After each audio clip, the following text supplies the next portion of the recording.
Welcome to Day 3 of Piano Summer Camp.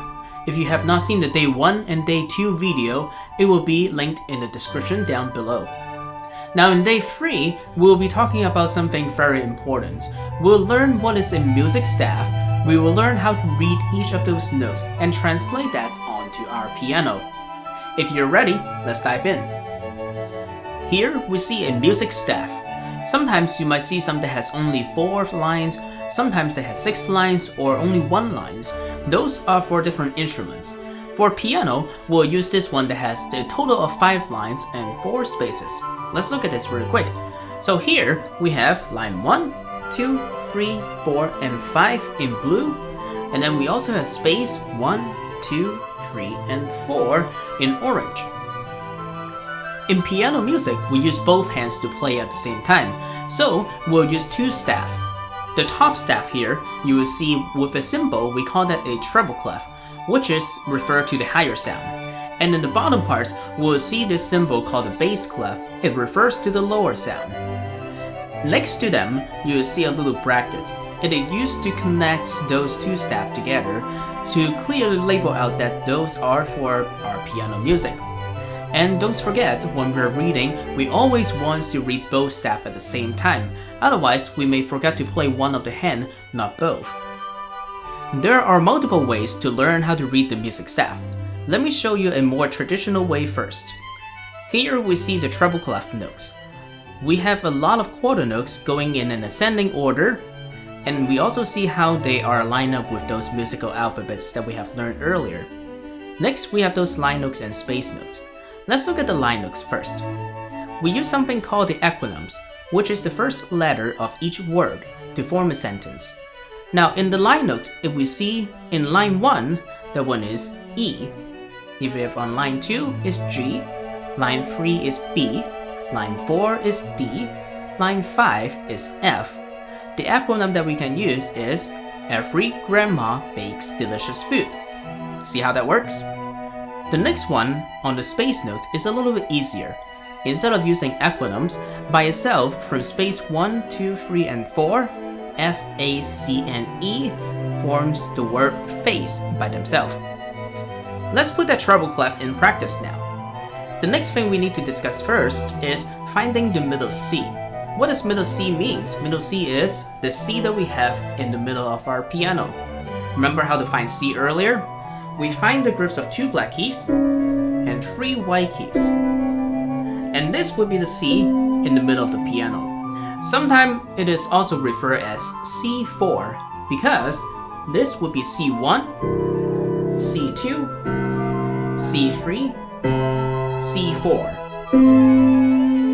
Now as you can see, when I play the key, it is showing me on the staff already. So this middle C here is a special key.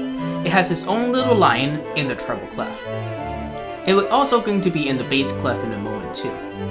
Now let's focus on the treble clef again. Remember those acronyms that we used, the E, G, B, D, and F?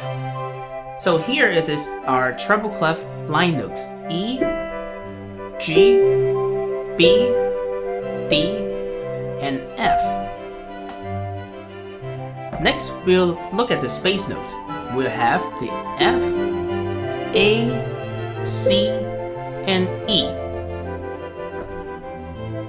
After the treble clef, let's look at the bass clef now. Just like earlier, we have those notes in ascending on our staff and lining up with our musical alphabets. But let's look at the line notes and the space notes.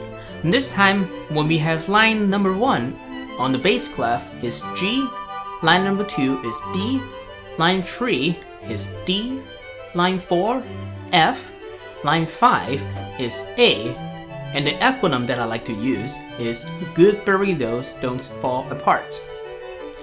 On to the space notes. We see space 1 is A, space 2 is C, space 3 is E, and space 4 is G. The acronym we can use is All Cows Eat Grass. Now let's try to play the bass clef. Middle C is here, and we can count downward from line 5, 4, 3, 2, and then 1. So those will give us the line notes on the bass clef. Good burritos don't fall apart. Now on the space notes, we have all cow eat grass. Remember, earlier I said there are multiple ways to learn how to read the music staff. Here, this is an alternative way that some of my students find it easier for them to understand. What you see here is I stretch out the staff a little bit more and I flip it sideways. In this time, we're not using any eponyms. We're not thinking of the musical alphabet letters this time. We simply just play a key and then lining up exactly where each of those notes are on our staff in both the treble and the bass clef. So let's have a look. When we play the middle C, you'll see that it's lined up right in between the treble and the bass clef. Now, if we want to build up on the treble clef first, let's see if we can find the line 1. Do we see how we're kind of skipping a notes there? And then if we keep going, on line 2, on line 3, line 4, and line 5. Now in between the notes, those are our space notes that we just skipped. So we have space number 1, 2, 3, and 4. We can do the same thing in the bass clef. So let's come back to the middle C again. Now we go to the line number 5 going down on the bass clef, and then we can keep going down.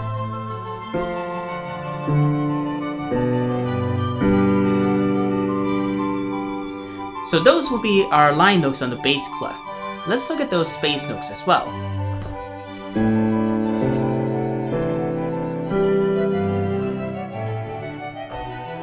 In this method, we eliminate the needs of thinking our musical alphabet at all. That sometimes helps when, especially as younger students, they're still learning their A, B's, and C's. Now we have learned how to read the music staff, let's try to play a song together. In this song, Ode to Joy, we'll see everything that we have learned so far. So from the beginning, it starts on E that is close to the middle C. Remember how to find it? Middle C is here, so we have the E on treble clef line number 1 right next to it. So this would be the correct E to begin on. Also, don't forget to count 2 measures before we start. So we have 1, 2, 3, 4. 1, 2, ready, go.